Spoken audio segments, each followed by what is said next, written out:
Welding is essential for assembling pipe fittings, especially since flanges are commonly used to connect thick-walled pipes. With the increasing demand for prefabricated products in the market, factories are now required to have specific capabilities for welding flanges to expansion joint or thin-walled pipes. Besides manufacturing, it's important for factories to master various techniques to complete product assembly before shipment. So, what are the tips for welding flanges to thin-walled pipes? Here, Dr. Welding shares some insights. First, ensure that the surfaces of the stainless steel expansion joint pipe and the flange are thoroughly cleaned of oil and impurities. If there are cracks or leaks at the weld site, re-welding is necessary.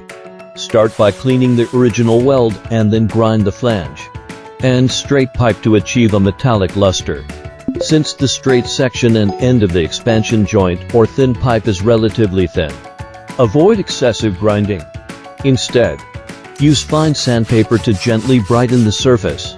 When welding stainless steel flanges, it is advisable to maintain a small installation gap, typically between 0.1 millimeters, to avoid excessive gaps caused by processing errors. Larger gaps can lead to burn-through during welding.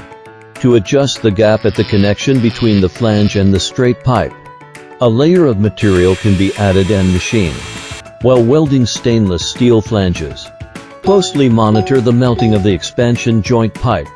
Generally, it's recommended to melt 1 to 3 weld pools in a single pass to avoid continuous welding, especially when there are larger gaps, which increase the risk of burn-through.